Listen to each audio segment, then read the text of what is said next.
I have dye. Dye? Well, yeah, like the pirate beard dye, like just straight black. There you There go. you go. What's up, you beauties? Welcome to High and Wide Radio, episode 44 of season 5. I'm your host, Jim Iacovone. I'm joined by Jack Smith and Travis Ballinghoff. If you're watching us live on YouTube, make sure to subscribe and set an alert for future shows. If you're listening as a podcast, please make sure you're listening and subscribed on Apple Podcasts or Spotify to get notifications for future episodes the minute we upload them. Before we get started, I want to just pump our jersey raffle real quick. If you haven't already, make sure to subscribe to our YouTube channel. That'll get you 4 tickets. Subscribe to our podcast on Apple or Spotify. That'll get you 4 tickets. Share the tweet on Twitter or tag us in your tweet showing proof of your subscription to our YouTube or podcast channels. You can also buy 10 tickets for $5. Make payment to our Venmo at FlyersHW. We're on Twitter at FlyersHW, YouTube FlyersHW, and you can search the podcast High and Wide Radio. We will be raffling off the jersey next week, August 28th, to a random winner. We have a raffle machine. Put your name, your tickets on raffle tickets, raffle it up. We'll have some fun. We also have another surprise for you guys at the end of the show, so stick around. We'll tell you all about it. Of course, all these links you can find on hoo.be/HW Hockey. Get on over there, favorite the link, get your raffle tickets, win a jersey for free, unless you're paying $5, which I would. Where else can you get a Flyers jersey for $5? Only HW Hockey. So head on over there, guys. All right, boys. We have a few topics to get to. The Flyers actually released some news the day of our show, kindly of them. And so we have that to talk about. They signed a 2023 draft pick to an ELC, an entry-level contract for those not in the know. We have more Fedotov news to get to. Flyers received confirmation on their draft compensation for a failed former first-round pick, which we will get to. And we're going to put some Flyers forward lines together. This is a topic that Jack and Travis have wanted to do for a couple weeks now, and we just have forgot to do it. So we're going to get to it tonight, and we're going to have some fun with it. So let's get these smaller topics out of the way, boys. What do you think? Sounds Gucci. Yeah, let's do it. All right. Who wants to take the first one? So the Flyers signed their second of their 2 first-round picks today in Oliver Bonk. Who wants to take that one away? It sounds great. I know this was the pick a lot of people were kind of down on, thought, draft value-wise, it was a bit of a reach. But I kind of was in that camp, but since then, he's definitely grown on me, and I've liked everything I've read, what I've seen. It all seems like he's exactly what they were looking for in a defenseman, and he's already showing signs of being able to handle himself potentially at the NHL level. I don't expect him to be a regular or anything anytime soon, but it wouldn't be all that crazy if he got a couple game tryouts, depending on how long he lasts in camp, which would be great. So it's good to see them get him locked up. They obviously like what they saw, and you want to see that in a first round pick. For sure. It was interesting. Trav, we were kind of talking a little bit before the show. We do have a question from Ted E. before the show started. You want to get to that question? Teddy Ball Game. So real quick, I want to read it for the listeners. Ted E. asks, you guys think Bonk stays in the AHL the majority of the year and then plays 3 games for the Flyers in the NHL this season? What do you think there, Trav? So he can't play in the NHL, the AHL for the next 2 years, unless his junior year was to end early and he gets a tryout with the Phantoms late in the year. They could do that. If he did get invited to big camp and has a really good showing, I guess he could make the NHL to start, but I'd be a little bit shocked about that. I would imagine he plays in London for the next 2 years. London, Ontario, right? The London Knights. Yeah. All right. Just wanted to make sure. My mind immediately goes to England. So, but I don't know. It could be just me. So okay, yeah, he'll be playing with the London Knights up there. Yeah, won't be with the Phantoms this year. I mean, have you guys seen the Phantoms roster lately? Pretty. No. They're pretty loaded. Like there's no more room for any more players. I'll just read through the defense core real quick here. So on Cat Friendly, Oliver Bonk is in the. It's just the non-roster prospect lineup, I guess. Not necessarily the Phantoms roster, but Will Smolik is down with the Phantoms, 24-year-old. You guys might remember him. They signed him after the college season, I believe. There's one more player in here that I want to talk about, but Emil Andre, want to talk about him for 1 second real quick. Adam Yinning, Ronnie Addard, if he doesn't make the Flyers, will be with the Phantoms. Helga Grans, you guys might remember they traded for him in the Provorov deal. Ethan Sampson will be with the Phantoms this year, 19 years old. Will begin the first year of his ELC. Mason Millman, Louis Belpidio, and Victor Mete. So that's a lot of D down there. That's 2, 4, 6. That's at least I think 8 or 9 Mete's a defensemen. centerman. Victor Mete? Yeah, he's Huh. Unless there's another Mete. Former definitely D. He's been around the block. Yeah, I remember mostly with Montreal. Yeah. The crazy thing is he's only 25, but yeah, he's we'll see. So I thought he was older than that. That's funny. Yeah, because he's been around for that long. Comment from Eric. I would love to see the Phantoms win the Calder Cup again. They're loaded right now. I'm very excited. Yeah, and you should be. More talent on the way. Gendron's going to play for them this year. And who knows? When we get to the lineups, we'll probably end up talking a little bit more about the Phantoms by default. So let's get to our next topic. I'm sorry. Go ahead. Victor Mete is a defenseman, so yeah. -1 for me. That's okay. You'll get it back. All right. So let's move on to our second topic. Flyers did obtain compensation for Jack. J.O. swing and a miss, Brian. Man, like the Flyers really were owed something for that pick, right? Isn't that how we all felt? Like, holy shit, what a waste! He was pick. kind of a Fedotov situation in a different way, where he was so far away from the NHL, and we just kept hearing bullshit, especially with his old team. Things weren't going well, so he was going to play over here, but the competition was less. And it was like, dude, this guy was a first-round pick. This is the last thing I want to hear with this guy. And I didn't like the pick from the second it was made. It was considered a reach. It wasn't on most people's first-round draft boards. And you had Keandre Miller sitting right there. It was very I'm just glad you were moving past it, and I'm shocked we got compensation for it. I'm looking at these comments, guys. Sorry. I could tell. I was trying to wrap up my point. I'm like, Jim's laughing at the comments. I want to see how many people are going to comment on that. But yeah, Jack, you're completely right. Who was their first pick in that draft? Was it Frost or Farabee? Farabee. Don't you remember, Jack? I think that's the one that we watched over. Was it Rob's house? Yeah, him and I had a house together for a little bit. Okay, and we were really excited for the Farabee pick, and then who was it that was still on the board? Was it Keandre Miller that was still on the board? Well, for a bit it was Ty Smith and Keandre Miller. I'm like, one of those two, and I'm great. Smith went just before we picked.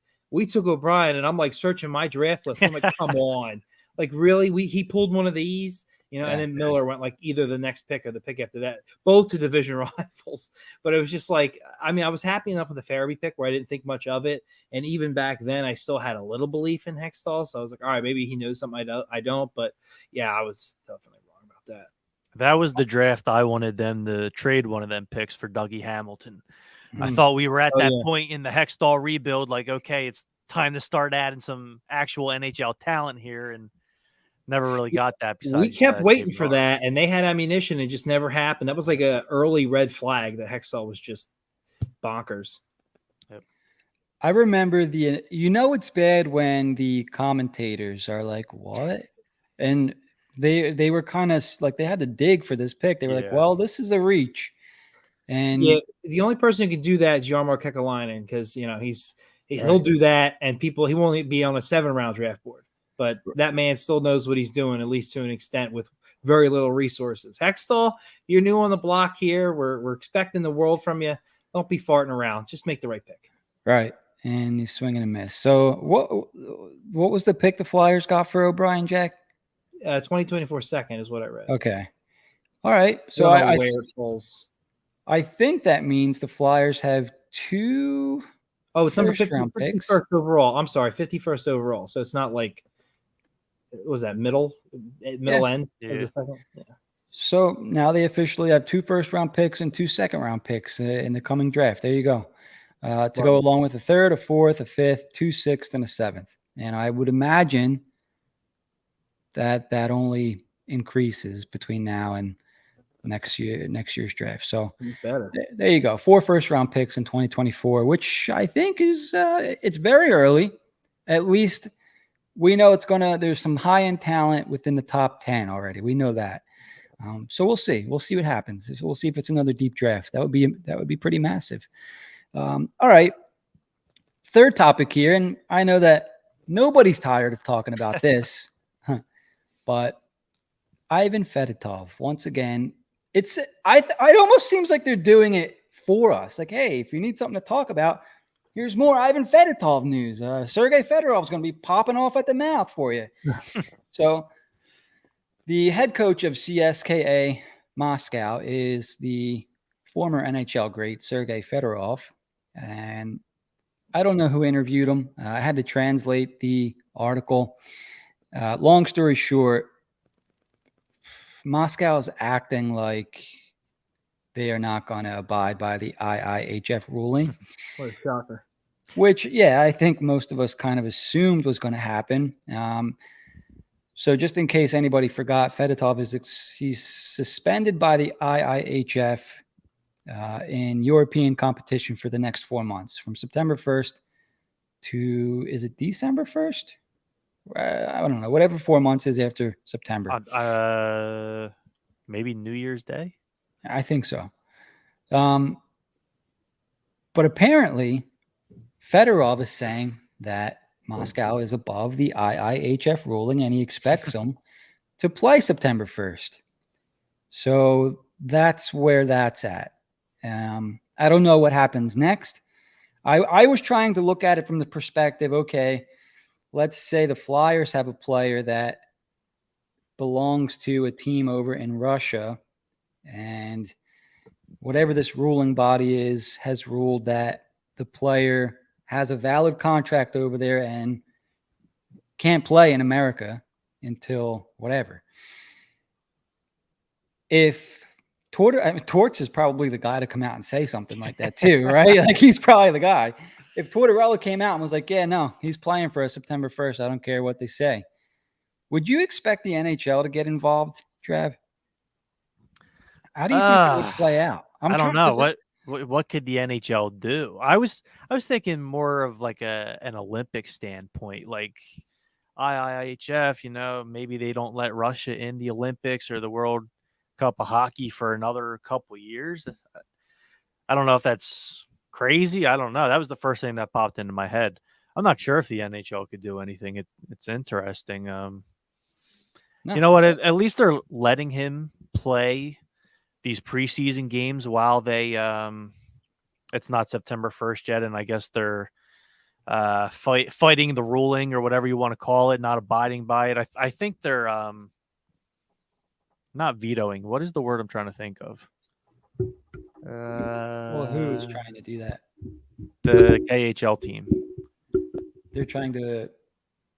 Oh, Moscow. Yeah, I can't trying think to get it disapproved or whatever. Yeah, whatever that word is. I'm drawing a blank, but great radio here. At least they're letting him play games before, he comes over and starts a bunch of games for us. Knock the rust off early, No, that's true. Who knows? Yeah, I linked the article on my Twitter. I even translated it for you guys. So if you want to read through it, there's some interesting stuff in there. Not going to get too much more into it on the show tonight because, it's I don't feel like talking about Ivan Fedotov anymore. So if you want to read more, head over to my Twitter at JimIkeHW and go check that out. You have to scroll down a day or two. Comment from Eric Wisniewski. I'm a little shocked Sergei Fedorov isn't trying to help Fedotov come to the NHL when he himself was in the NHL years ago. I had this thought a while back. I don't know. I guess things change. Doesn't seem to be a whole lot of empathy here. That's for damn sure. I know there's rules over there and whatnot. And I'll just say this.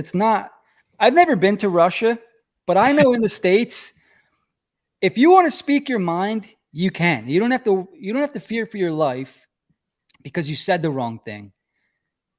I don't know that it's like that in Russia, but I don't know that it's not like that. So before I jump all over Sergei Fedorov, you have to keep that in mind as well, So, yeah, good comment there from Eric. And one more comment on Fedotov from our buddy Jonathan Nesbitt. Johnny. Jack, I'll let you answer this one. Tell Sergei Fedorov they can have the rights to German Rubtsov for Fedotov. Another great Hextall draft pick. Yeah, is he still playing? Do you guys know? I think we traded him to Florida, didn't we? He's over. He's over in the KHL too. But his rights are with Florida. Wow. The word I was trying to think of was appeal. They are appealing the situation. I was trying to help you out, but I didn't have appeal. Yeah, you were close. So you know what? Maybe they let that drag on for a little bit. Let him get some rust knocked off of him before he comes to Philly and plays a bunch of games for us. Boom. I'm still of the same mindset that the Flyers, just to win. I don't care if he ever plays for the Flyers, but they should try to win whatever this is. They shouldn't just lay down and say, you know what? Like, he's only signed here for a year. He's 26, 27 years old. Just keep him. You know what I mean? Because to me, that shows a little bit of weakness. And Danny Briere is a new GM.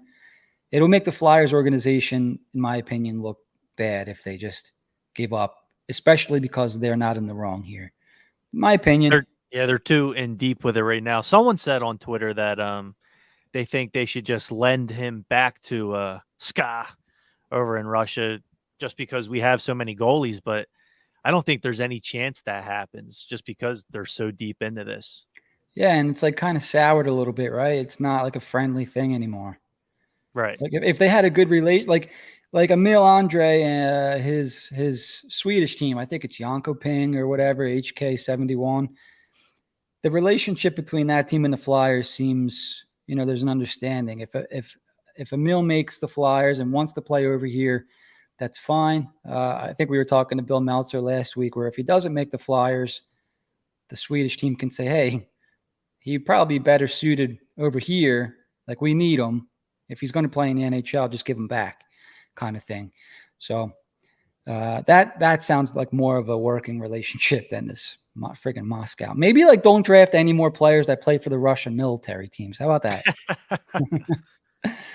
All right, boys, let's move on to our big topic here. So we've wanted to put the Flyer lines together for a while, and this summer it might actually be a little fun because the Flyers have some talent on the roster, and maybe, dare I say, depth at the forward position.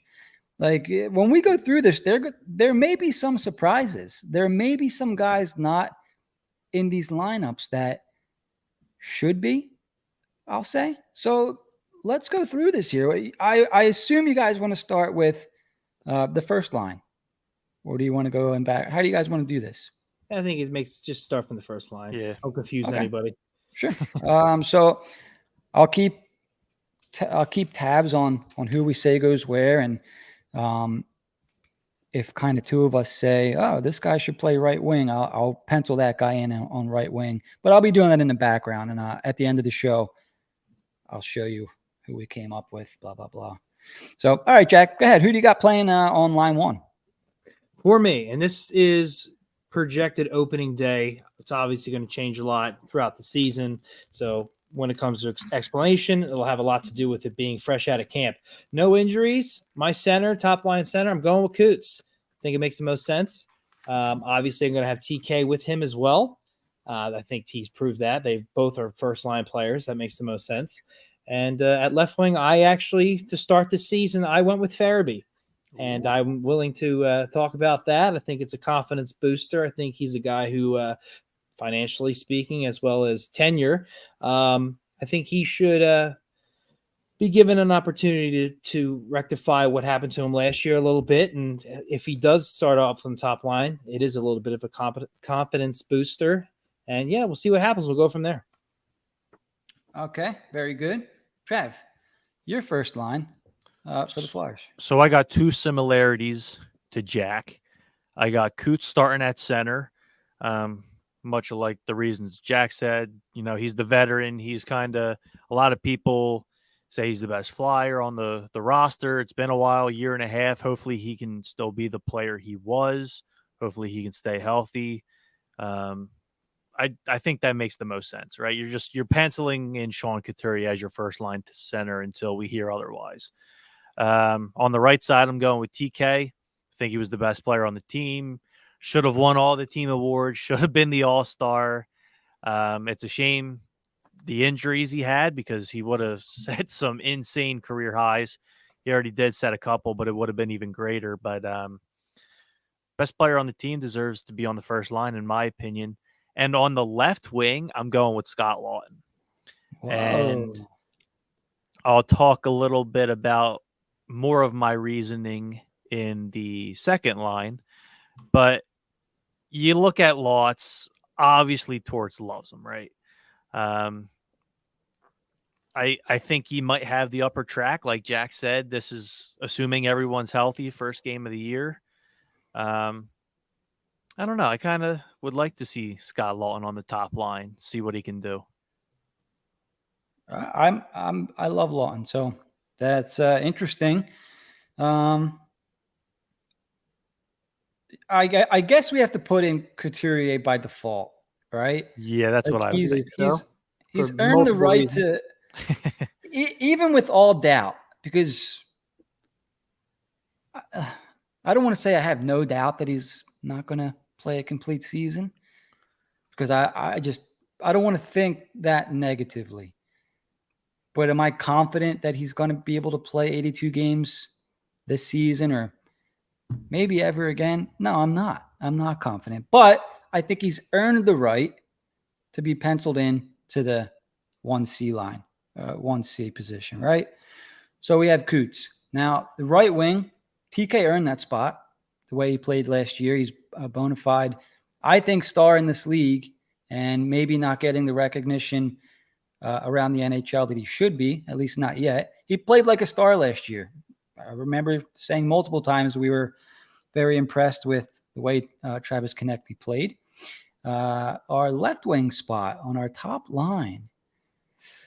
Yeah, this is a tough one because I think some chemistry matters, right?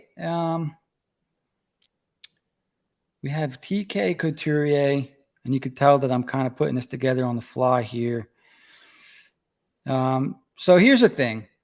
There's going to have to be a player or two that's going to have to play on the left side. A right winger who naturally plays on the right side is going to have to play on the left. Joel Farabee is one of those guys, I think. Right, Jack? Yeah. Doesn't he usually play on the right side? He's a natural left wing, but he's played a lot of right wing. Okay. All right. So let's agree. I'm gonna go with Farabee on the left side too. Which, yeah. So we have 2 for Farabee, Coots, TK. Trav has Lawton, Coots, TK. All right. Let's move on to line 2, and then we'll build this team as we go. So, Jack, your line 2. I'm going Frost. It's going to be center for me. Hopefully you get all that sorted out. I'm going to keep Tippett with him. I'm going to keep Frost and Tippett as my right wing there. I love Tippett last year. He's phenomenal. And left wing for me was Lawton. And what I liked about this is I totally like Lawton on the top line. I'm going to try the skill first on the top line. It's the way I envision it.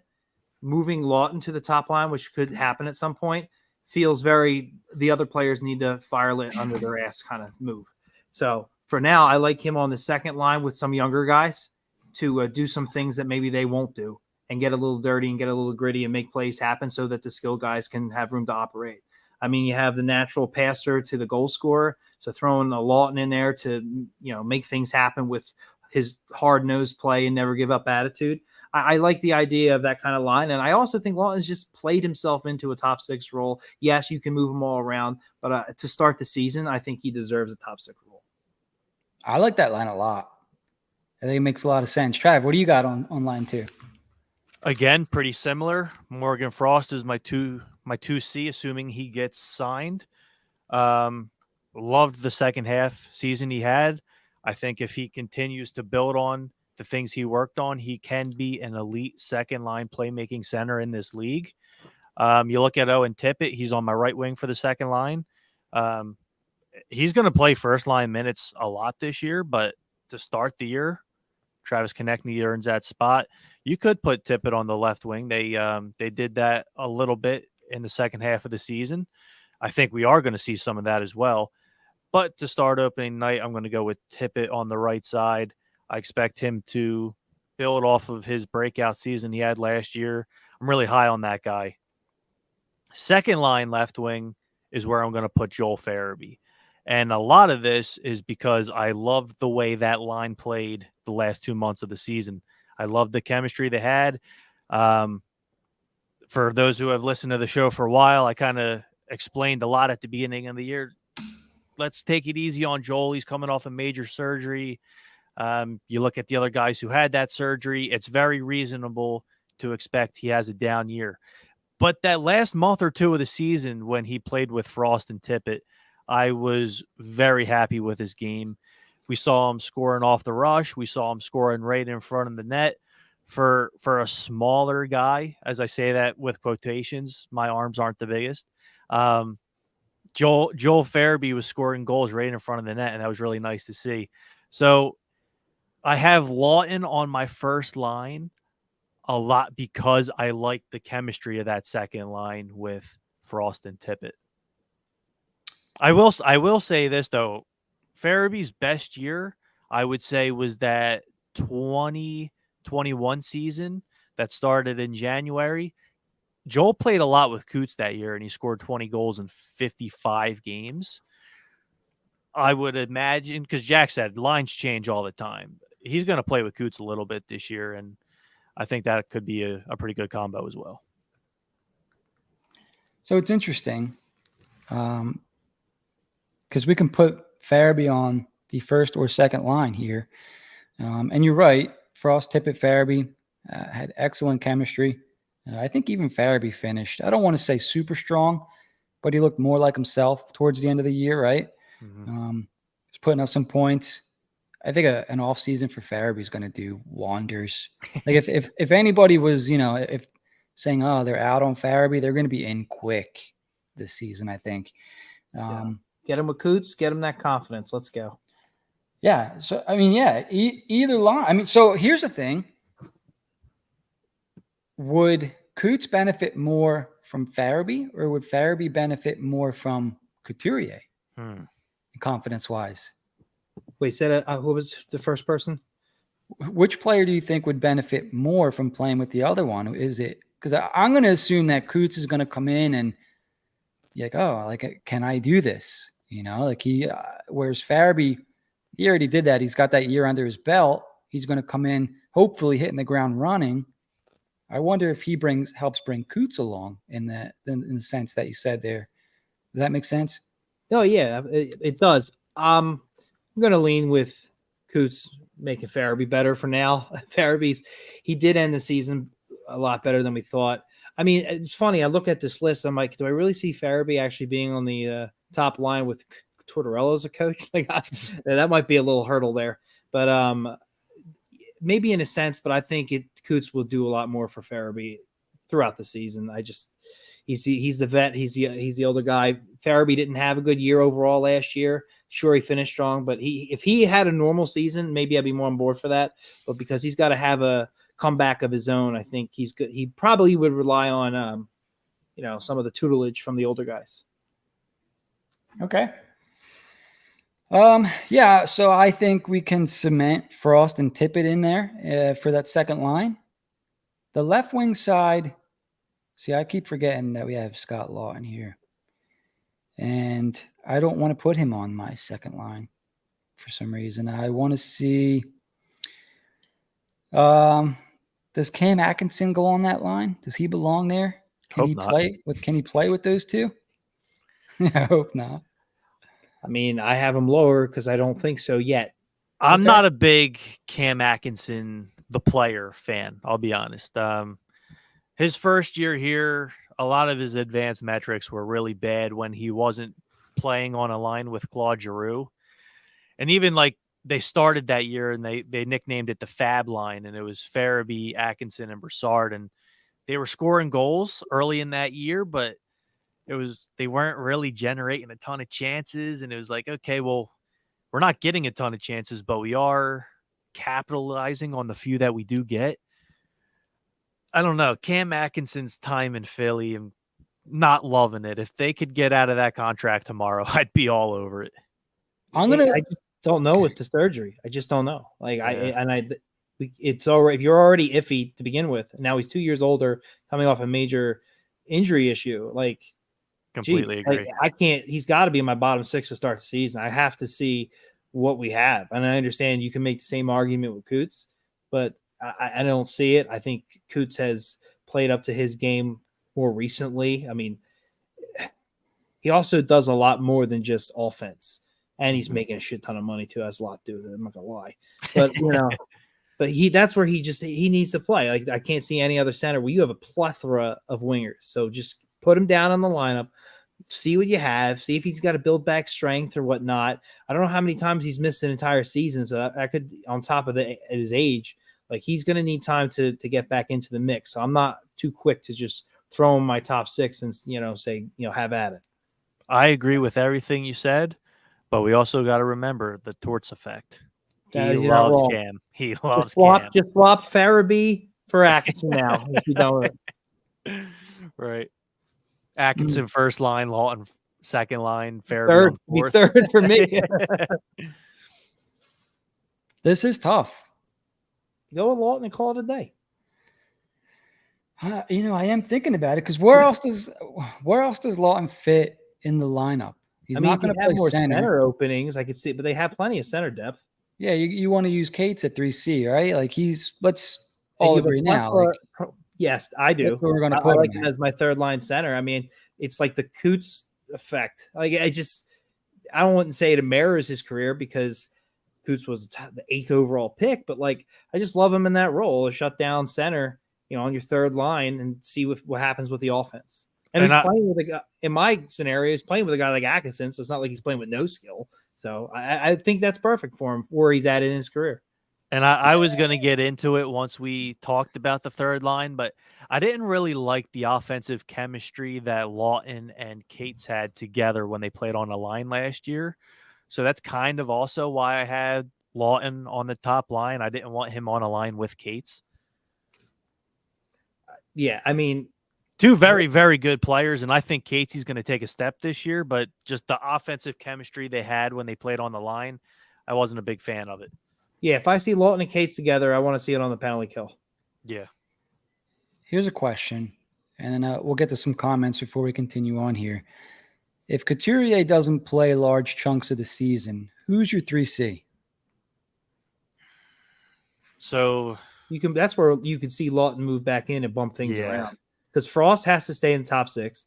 So it could either Lawton moves to center, second line center, and Coots Frost gets bumped up, and Kate stays at 3, or they'll probably try a little bit of everything. They'll probably take some minutes off of all the lines to make it a little more even, I guess. Not completely even, but limit some people's times. But I can't see anybody stepping up and just taking the reins.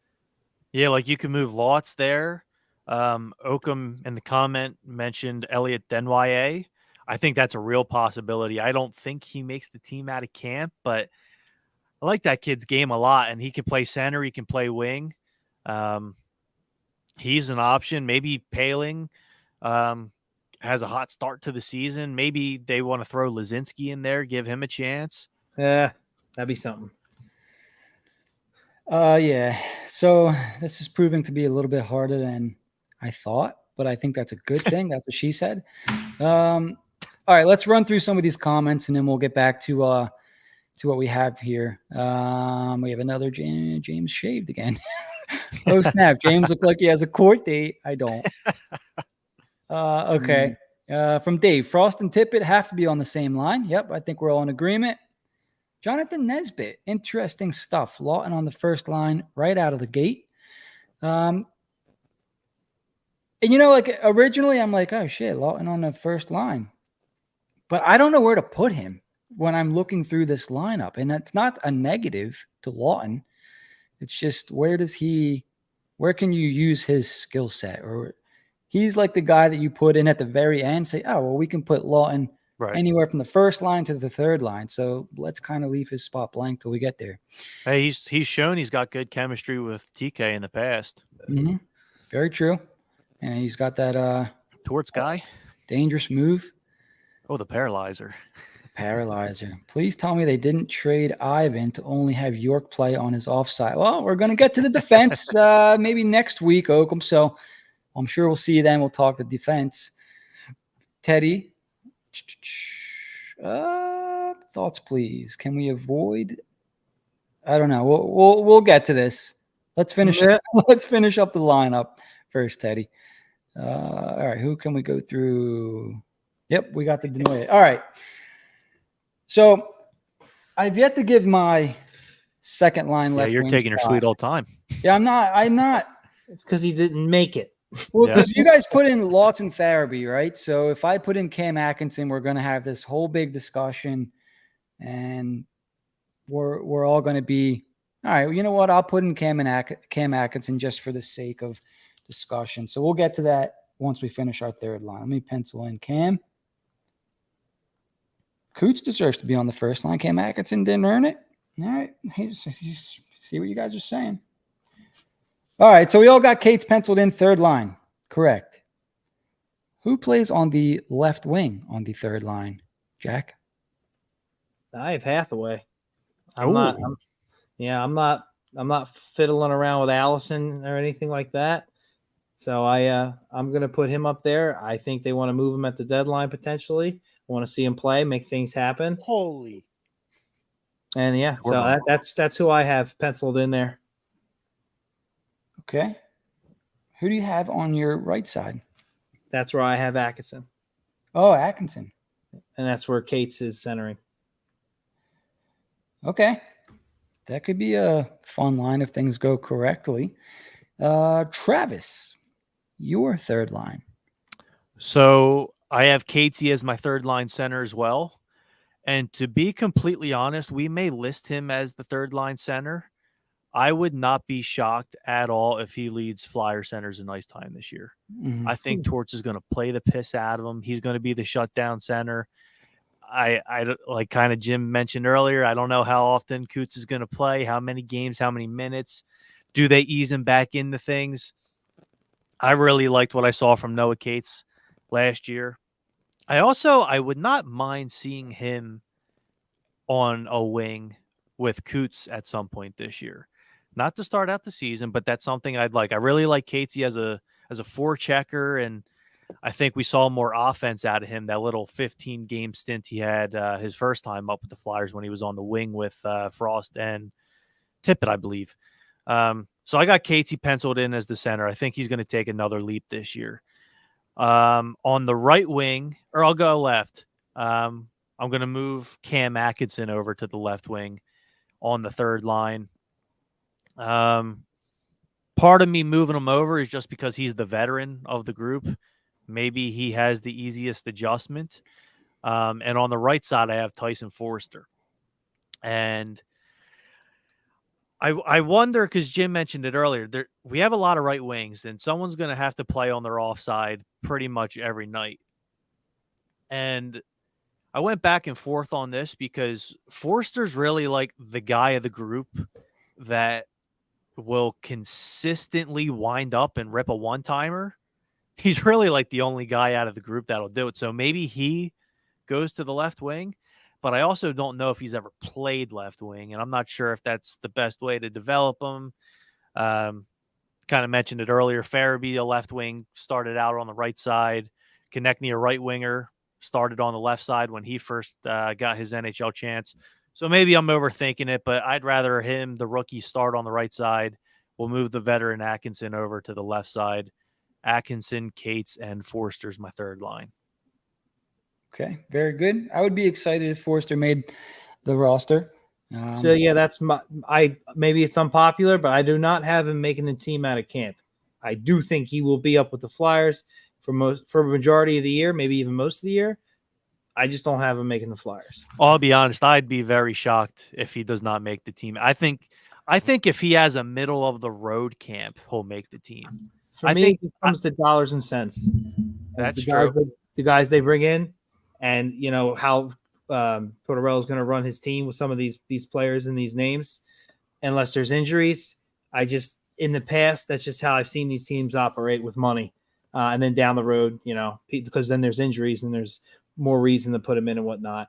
Do I think he has the talent? Do I think he should? Yeah, probably. But we've seen Farabee not make the opening night roster when he 100% deserved it.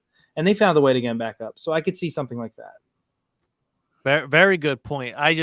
The way John Tortorella talked about that guy, like John Tortorella doesn't praise many of his players, and he was praising the piss out of them. It was very obvious how much he loved Tyson Forster.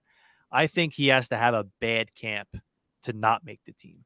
His job to lose, in your opinion, huh? Yep. How much does this scream? Like I really wish Danny made one more trade at wing, just one.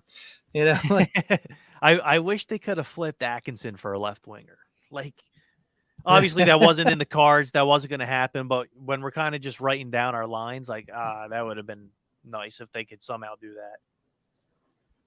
I think they're in a great spot. Yeah, so they can flex in. I think Forster's going to have one of those years where he's up and down. He'll probably be one of the first guys they call up. I don't see him with the Flyers all season long. And so here's my thing. Because I don't – this is going to be crazy. I don't know if it makes sense for him to make the Flyers roster out of camp. And here's my reasoning. Because if he's going to be going up and down between the Flyers and Phantoms, which I think he would be, what's the point of saying, hey, you made the team, we're going to send you to Lehigh in a couple weeks?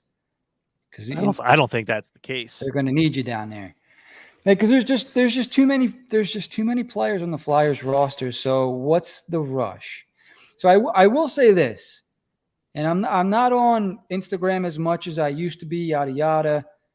It seems like he's developed a pretty good friendship with guys like Joel Farabee, Cam York. There's one more guy he's been hanging around with all Tony. summer long. Was it Tony? Yep.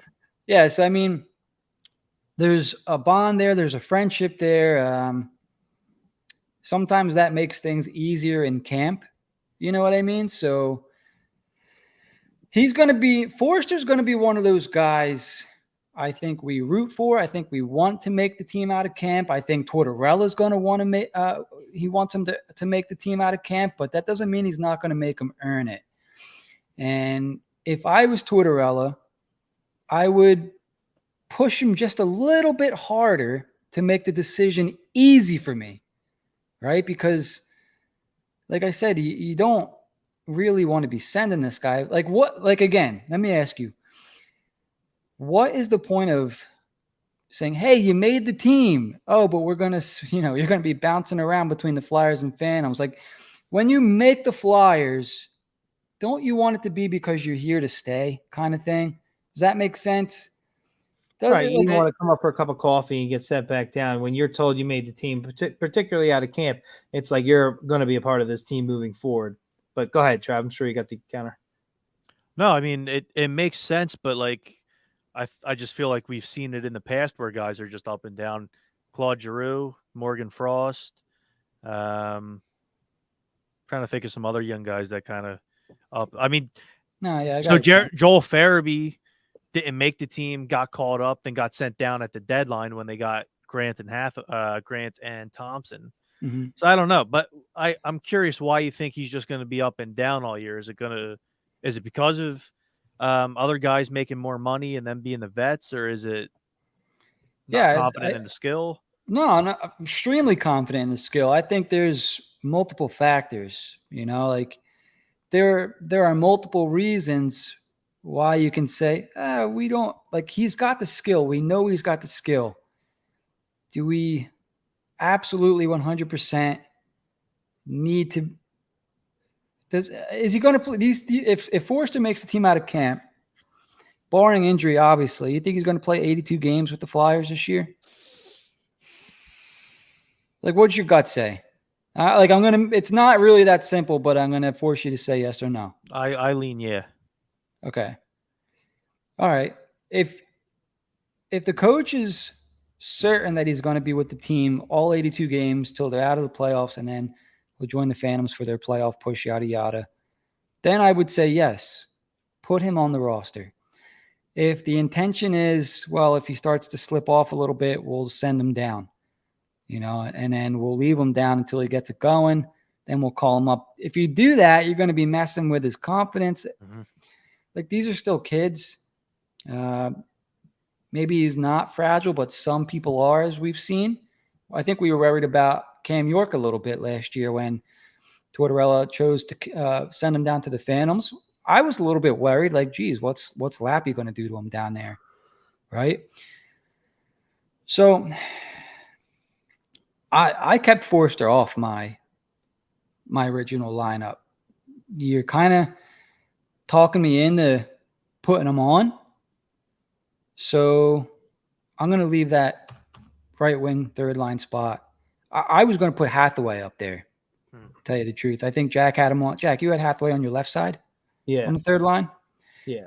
All right. So I'll put Hathaway on my right side third line for now. And we can come back because that's one that we can go back and forth with a little bit. Well, I'll just add, like, it's funny. I'm like right in between what you guys are saying. Like, I just don't think he will make it right out of camp. And there's a lot of other factors out of his control where I think he would have to impress. I don't want to say a lot because he does bring a lot to the table as already.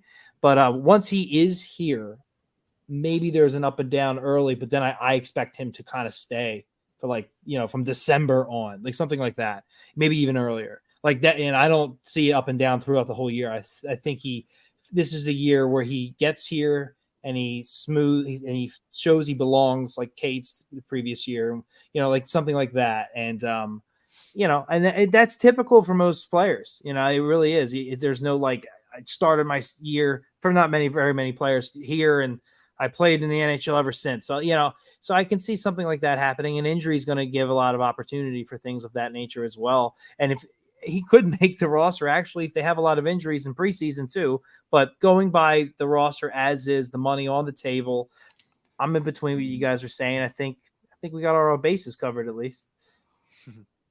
Okay. All right. So let's come back to that one, because maybe talking about our fourth lines kind of smooth some things up for us here. So just so I have it right, Trav, your third line was Atkinson, Cates, Forster. Yes. And Jack's was Hathaway, Cates, Atkinson. Mine was Lawton, Cates, Hathaway. All right, so we'll come back to the third line because there's some things to talk about there. Fourth line, Jack, who do you have playing on your Philadelphia Flyers fourth line? I got Pooling as my center. Figured They brought these guys in here for a reason. Right wing is Wade Allison. This guy needs to it's a big year for Wade. I'd be surprised if he's starting any higher in the lineup. I'd be really curious as to what that lineup looked like, unless there were injuries. So this is a big year, and he's starting from a position that I don't know if his body can hold, but I know he can play it. If he can prove that he can be effective and healthy and play more north and south, then we'll go from there, and then we'll see. So I couldn't start him any higher than this. I don't think it does anybody any good to start him with the Phantoms unless he has an absolute shit camp. So I like him there. And then I got Delorier at left wing. All right. Very good. Trav, your fourth line. Very similar. I got D'Lo on the left wing. It's pretty self-explanatory. He's going to be in the lineup. He's probably going to be, fourth line left wing for 99% of the games this year. Locked in. Right. I'm not a big fan of developing kids on the fourth line unless it's like a game or two, right? So put the veteran, the enforcer, the big tough guy, D'Lo on the left side.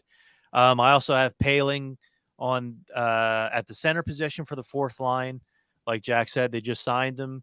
I'd imagine on the organizational depth chart as of right now, you pencil that guy in on your fourth line center. Not really sure what other options you have at the moment for that spot unless you do move Lawton to center. So I got Paling there. And on the right wing, I got Hathaway. Guy's one of the most effective fourth line guys in the league. Knows his role, plays it very well. Pencil him in there. No Allison on your team. Is he in the press box or is he with the Phantoms? He is my 13th forward. If there's an injury, I think he's there.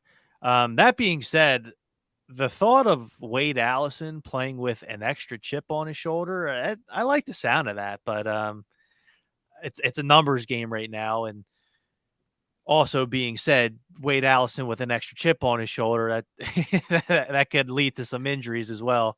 He's very honest about, he falls a lot, and I don't know, but I'm not giving up on the player. There's talent there, the shot, the speed, the forechecking, the physicality. I really like the player. He gets that north-south game going like Torts wants him to, and stay healthy. I think you got a player there. Well, ideally for me is if he can prove he can do the little things and the other things that Torts wants him to do and stay healthy on the fourth line, then you could move Atkinson over to left, Hathaway to the fourth line, and Allison up to the third line. Mm-hmm. And then I think that gels a lot better. And you're not just throwing him into a role. He's kind of earning it. Love the chip on the shoulder kind of thing. And this is, of course, if Forrester doesn't make it, that jumbles the whole thing. But yeah, ideally, I would like if this is our last year with him, and it's okay if he's in the press box and gets in a lot. But we need to see him play, because they're going to have to make a decision on him. So we got to see him play and see what he has. And that's not necessarily wrong with the comment. Yeah, I made sure I added that. Yeah, chip on the shoulder. If he gets hurt again, I think he real bad. You got to make a decision. I would cut your losses at that point. I mean, you got to be able to be available to play, and it's not like he showed his play when he was healthy was good enough last year. So I mean, you really got to be tough with him. Got to make tough decisions with him. It's going to be a shame. Like, let's say that does happen. Knock on wood. Hopefully it doesn't. But say he gets hurt, they let him walk, signs in Pitt or something, stays healthy, scores 25 goals. Like that, I could just, if he ever plays 82 games and gets a chance high in the lineup, I don't know. He'll only do it once in his whole career. I really like the player. I like the person as well. He's a good dude. Yeah, I was a big fan. This last year was a big geez.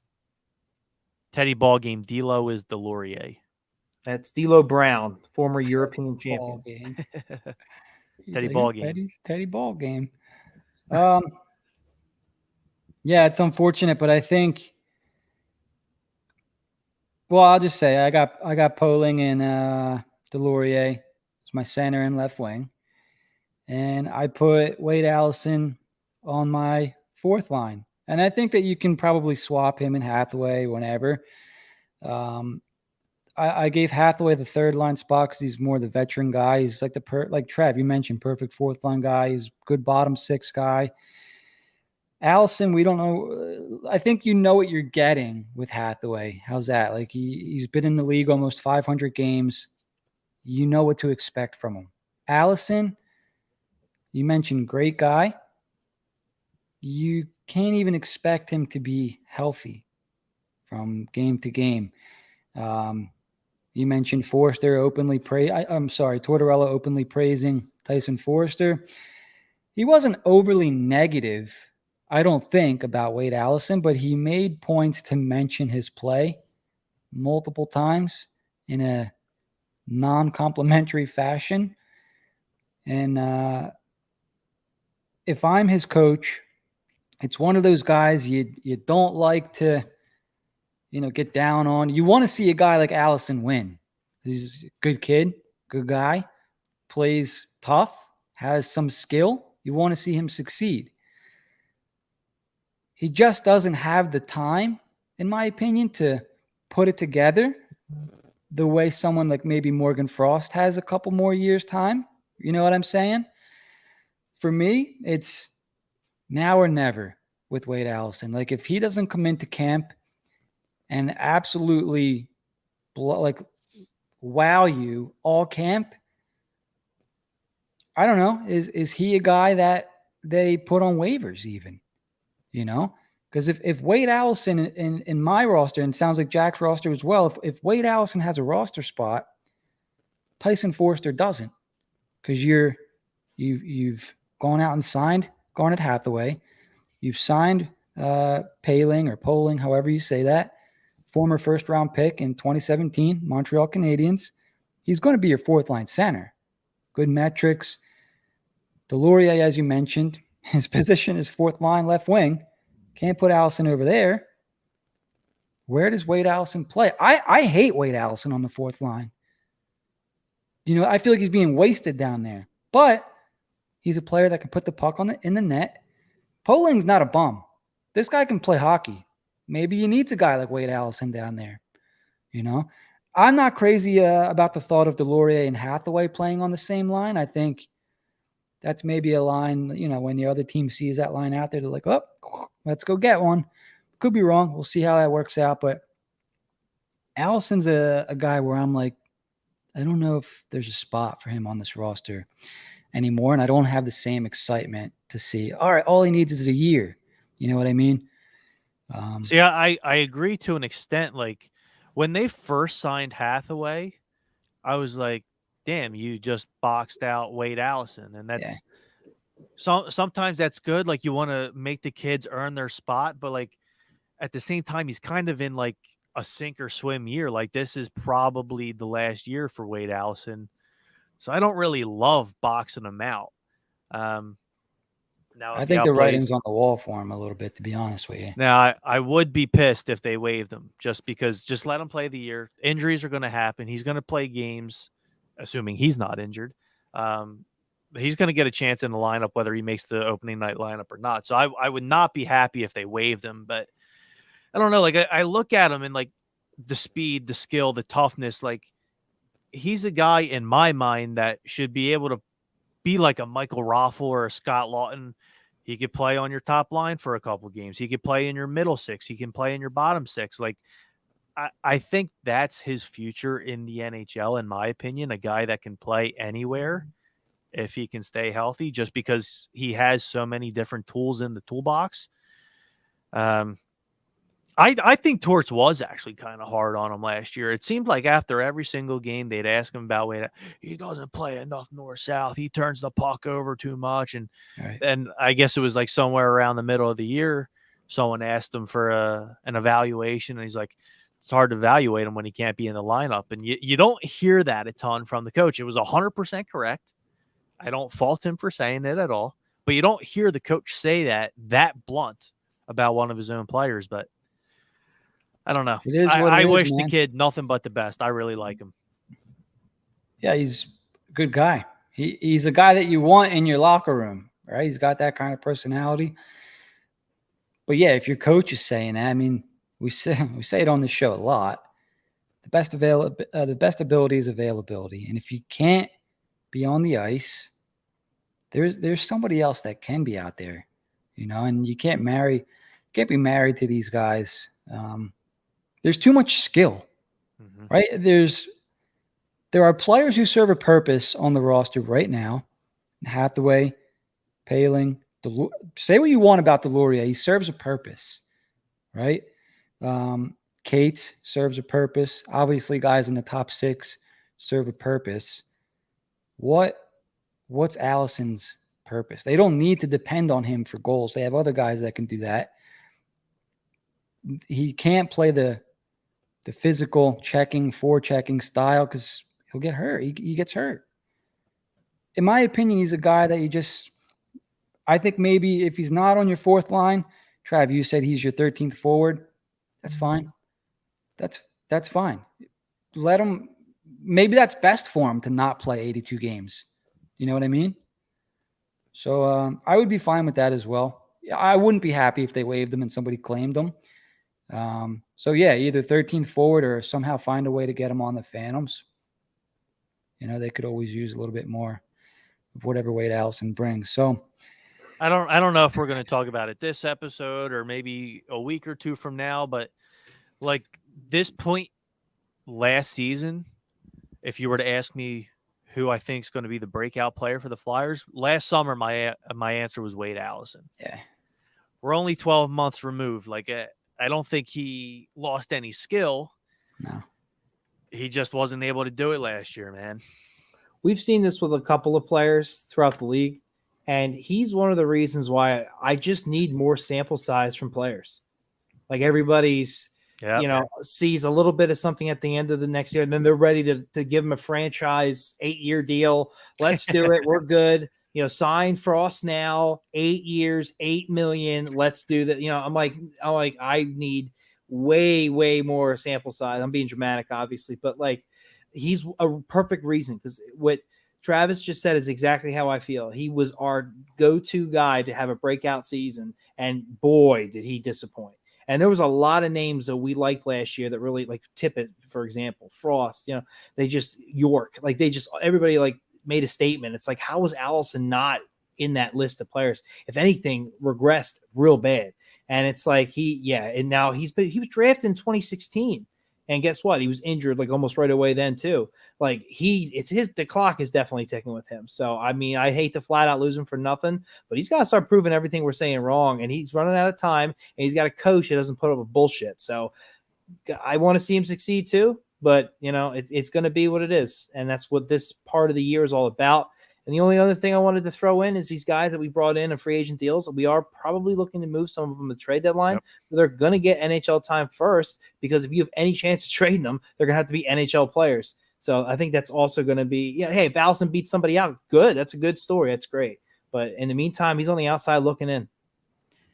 Maybe we talked about doing like a breakout, who we think is going to break out this upcoming season. Maybe we save that for an episode, and in that same episode, we do who's the comeback player of the season.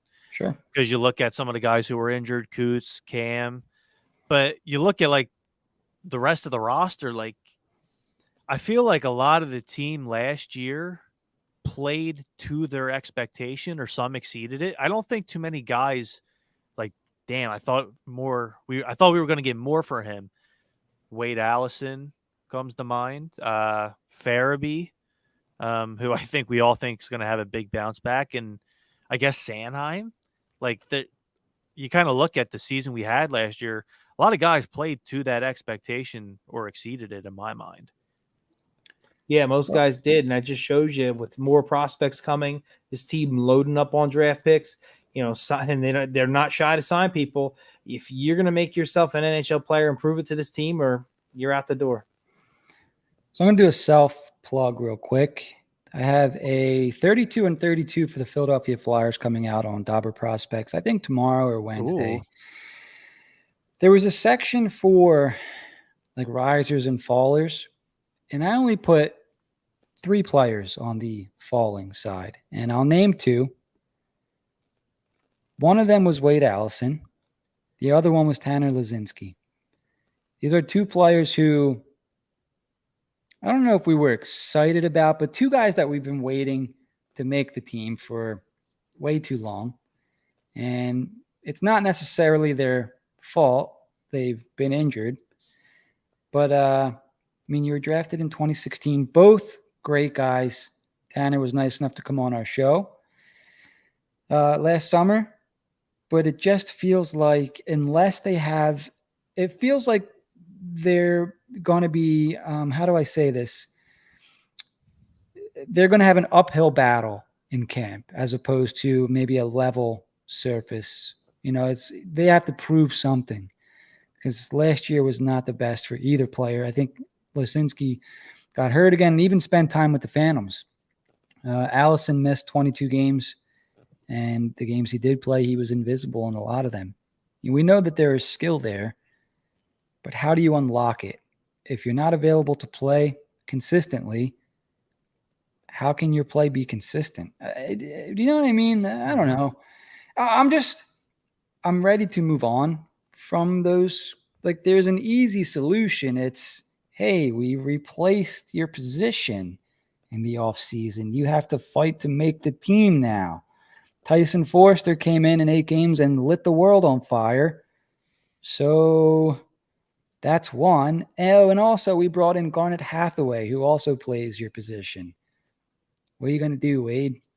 Lazinski, the top 3 spots are locked up unless Coots goes out. I don't know. These guys are both on 1-year deals. I'm not going to make a huge deal about either one, but the time has come for them to either sink or swim, basically, I completely agree. And the Flyers start the season on the road. So I imagine you keep 14 forwards. A lot of teams do. If that is the case, I would say Lazinski's the 14th forward. Can play center, can play wing. You look at the age. You mentioned sink or swim. Completely agree. This is a sink or swim. Not only season, this is a sink or swim camp for this guy, because I would not be shocked if he's on waivers at some point if he doesn't produce. So a fall from grace out of it. Yeah, and he's not even a guy like when Twitterella, I think, talks about Allison, you can maybe sense a little bit of disappointment, I think. Like there's something there, like, oh, he plays 2 east-west, yada, yada. When he talks about Lazinski, he talks about him in the way that you're like, oh, Lazinski is not even on his radar kind of thing, right? Like it's almost apathetic. Like who you ask me about kind of thing. I noticed that too. And I want to say he started the season on the 3rd line last year. And he did. Did he score in the opening night game against the Devils? He did. You know what he did? And I think it got credited to, I don't know. He scored twice. I don't remember. It was confusion if it was Frost's goal or Lazinski's goal. I can't remember. I remember he had a pretty good game. They gave him some ice time, started him on the 3rd line. And it just seemed like after that, it's like, this guy's still around. Yeah. He's 26. Not a kid anymore, unfortunately. No. That it's time, man. Time just keeps marching and doesn't wait for anyone. And unfortunately, we had hopes for these guys. They could have been something, rough road. So, all right, let's try to wrap up our rosters here. So let's get to the things that we all agree on first. We all agree that Sean Couturier is our number 1 center to start the season. I think we nailed the centers. I think we all got all the centers. Uh-huh. All right, so down the middle, we're looking like Coots, Frost, Cates, Poling. I'm going to have to ask Jeeves how to say that. All right. I've heard it both ways. Poling. Uh-huh. I kind of like saying Poling. Is that how we're saying it? That's what I don't know.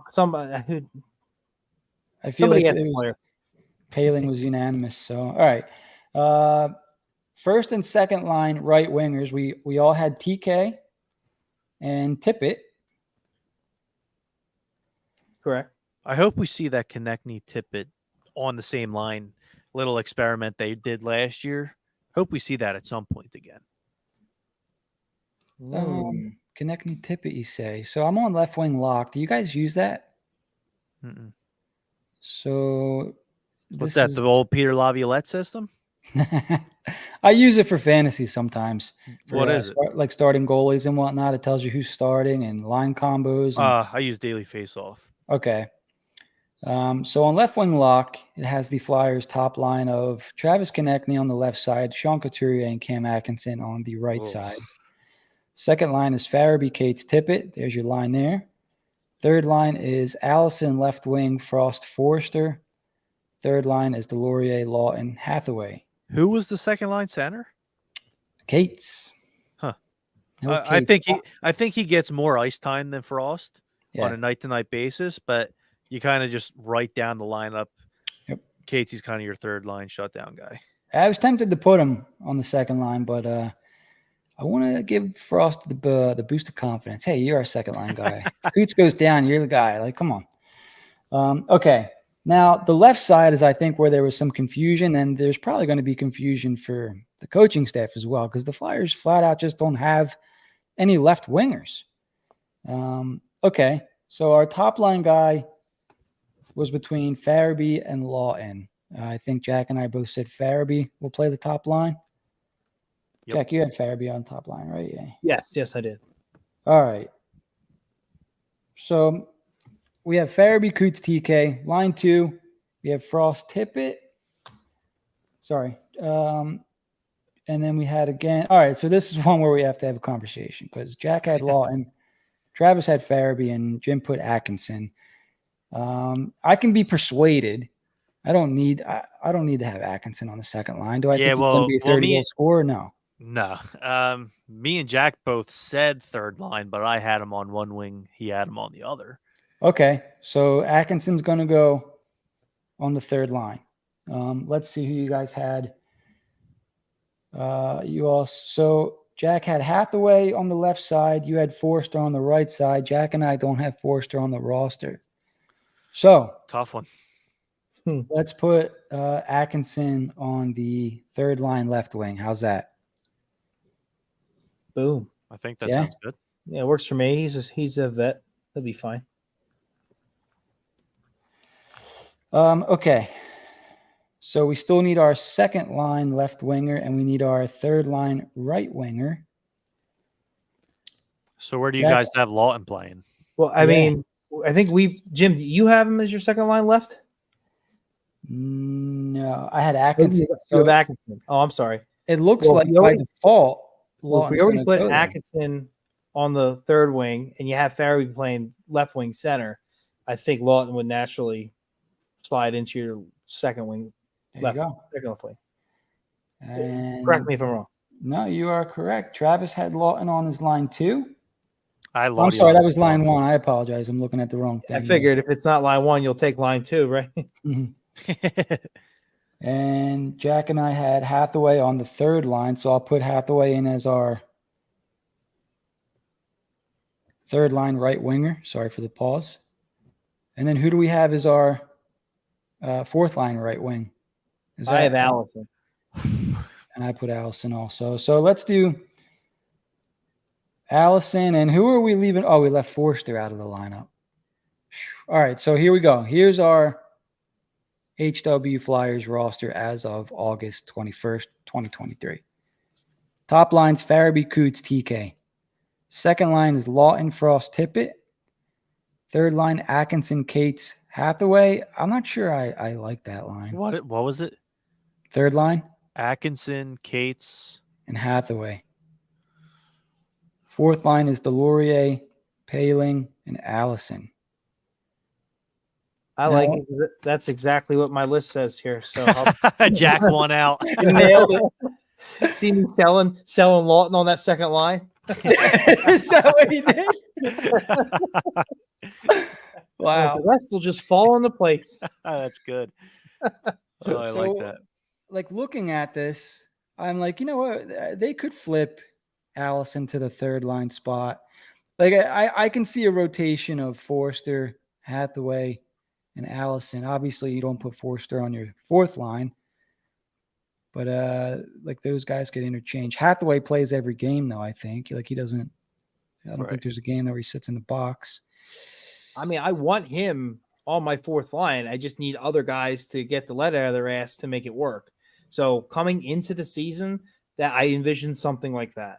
I'm not saying that'll be the majority of the year. Opening night, that's what I think is something closer to that. I don't hate it. I like it. If you have kids like Forrester or somebody else like freak out in preseason, that's a good problem to have. I got my eyes on Bobby Brink, man. Dude. He's another one. At development camp, that was the only time I've ever seen him in person up close. Man, I was impressed. I've been hearing that a lot, like for years. I'm ready. It's almost like he's a myth. It's time. So I don't want to give away my entire preview for tomorrow, but I think I've tweeted it even. To me, Bobby Brink he looks like one of those guys that's too good for the AHL. There's just not a spot for him on the NHL roster yet. Oh, like, Danny B will have to take care of that. He will. So he's another right winger. I think there could be a spot for him if they find a way to move Atkinson or something. Because with the players that they have in the lineup, like Farabee, Tippett, Forster, like guys that can put the puck in the net, Brink is just going to feast with these guys. He's such a creative player. He's got great vision. He's good without the puck, good with the puck. He's one of those guys where he sees the play. He's not the fastest, but he makes up for it with the way he reads the game. Yeah, I think I don't want to – go ahead, Trav. I mean, you brought him up. I agree with everything you said. His vision is elite, and the pure playmaking, passing ability is really good too. Pretty good shot. He's not slow, but like you said, he's not the fastest guy out there.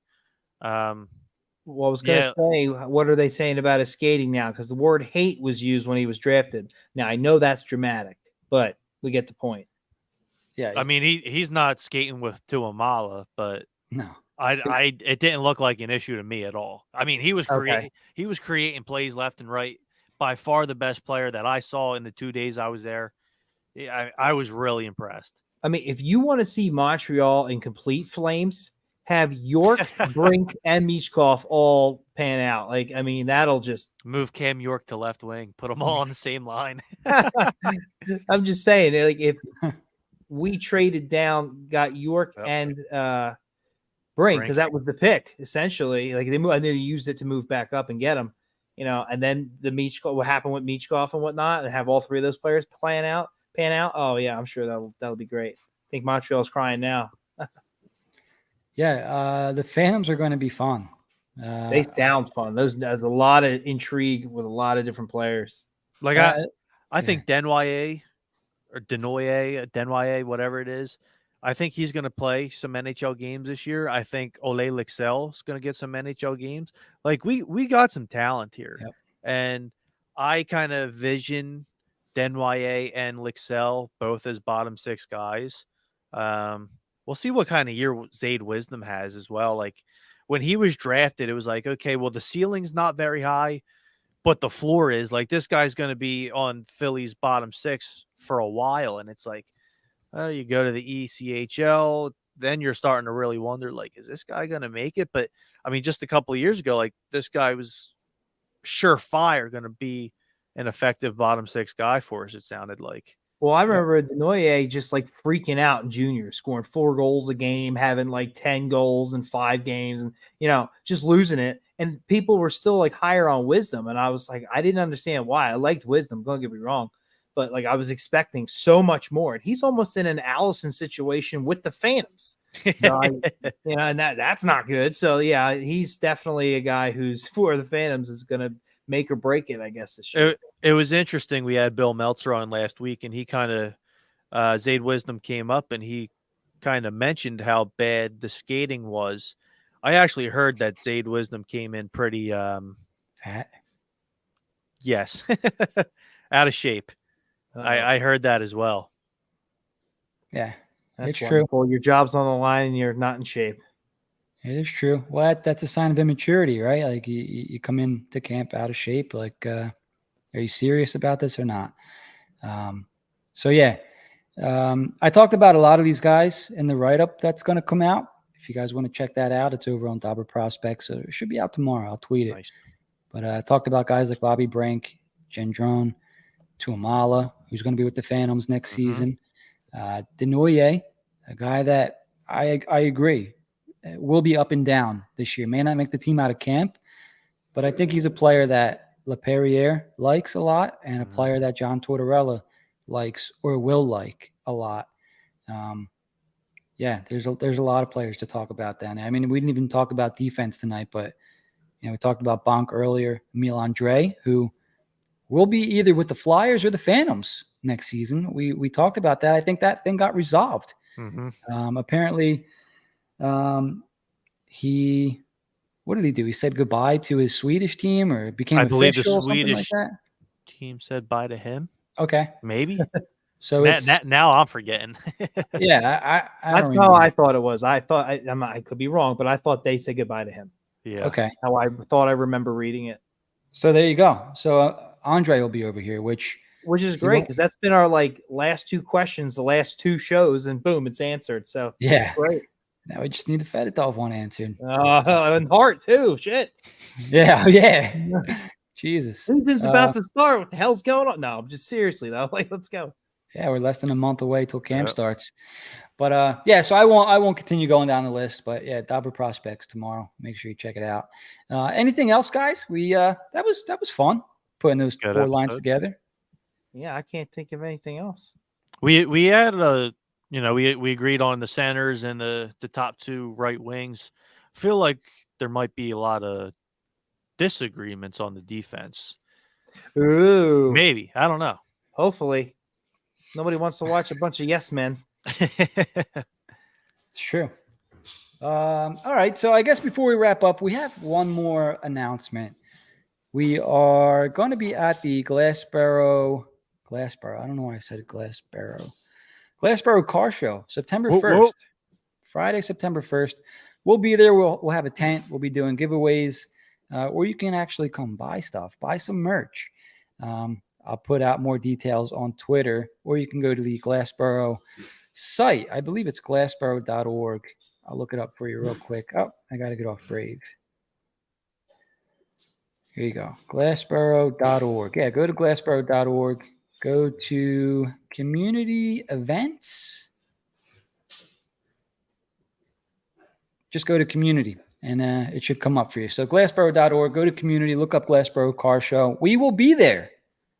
We'll have more details on Twitter and for you next show.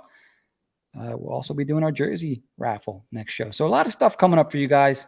The car show is a good opportunity to hang out and, meet you guys.